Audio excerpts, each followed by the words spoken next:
সবাইকে আবার সামনের আন্দোলনগুলোতে আমি দেখতে পাই আপনাদেরকে, সেজন্য আপনাদের প্রতি আহ্বান জানাচ্ছি। একটি দেশের ব্যাংক ব্যবস্থা সচল থাকলে দেশটা উন্নতি হবে। আপনারা বলেন, ব্যাংক যদি বন্ধ হয়ে যায়, ব্যাংক যদি দেউলিয়া হয়ে যায়, তাহলে কি কোনোদিনও কোনো সরকার টিকে থাকতে পারবে? পারবে না। তাহলে আমাদের কি করতে হবে? ব্যাংকগুলোকে সচল রাখতে হবে। আর ব্যাংকগুলোকে সচল রাখতে হলে আমাদেরকে আন্দোলন চালিয়েই যেতে হবে। আর এটা তো আমাদের অধিকার। আমাদের টাকাগুলো আমরা পাচ্ছি না, কি কারণে পাবো না?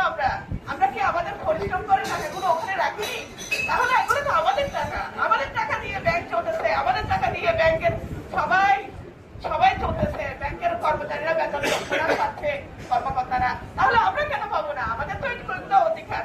তাহলে আমাদের হেয়ার কাট সম্পর্কেও আমাদেরকে জানতে হবে, এবং হেয়ার কাট বাতিল হয় সেজন্য আমাদেরকে আন্দোলন চালিয়ে যেতে হবে, এবং ব্যাংক লেনদেন যাতে স্বাভাবিক হয় সামনের দিনগুলোতে, আমরা যাতে আরো সুন্দরভাবে চলতে পারি, সেজন্য আপনারা আমাদের সাথে থাকবেন।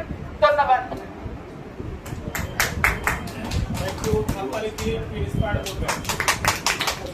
আচ্ছা, এভাবে আরো কাউকে একটু সামনের সারি থেকে বক্তব্য আশা করি।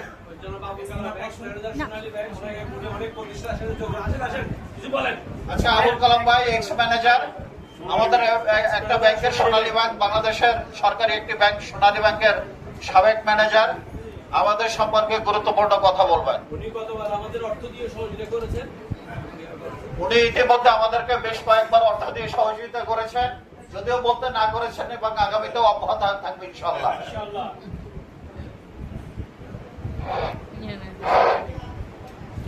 আজকের এই সাধারণ সভা সম্মানিত সভাপতি, উপস্থিত ভুক্তভোগী ব্যাংক আমানতকারী চট্টগ্রামের মঞ্চে উপবিষ্ট নেতৃবৃন্দ এবং মঞ্চের সামনে আমার মতো বাকি আমানতকারীরা, ভুক্তভোগী আমানতকারীরা, আসসালামু আলাইকুম ওয়া রাহমাতুল্লাহ।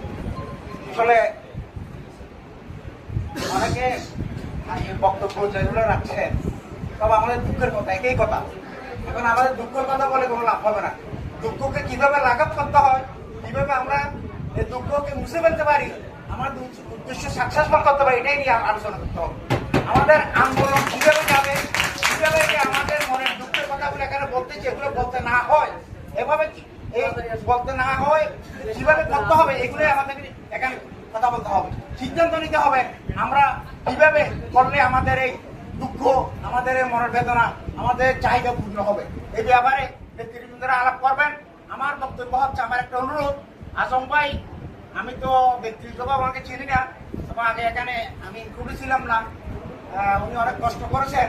উনি শুনেছি মন্দিরে বলেছেন, উনি অপারগতা প্রকাশ করছেন। আমি অনুরোধ করব, উনি যেন আবার ওনার শপথে বহাল থেকে ওনার দায়িত্ব পালন করতে পারবেন। আমি বিবেচনা করার অনুরোধ করবো, যেহেতু আমরা এখানে চাই না, আমরা বিভক্তি চাই না, ওনার অবদান আছে স্বীকার করতে হবে।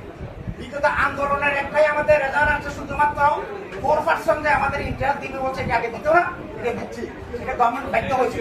আমার একটা প্রস্তাব হচ্ছে, আমরা এভাবে বিচ্ছিন্নভাবে আন্দোলন না করে সমষ্টিগতভাবে, কেন্দ্রীয়ভাবে করা যায় কিনা।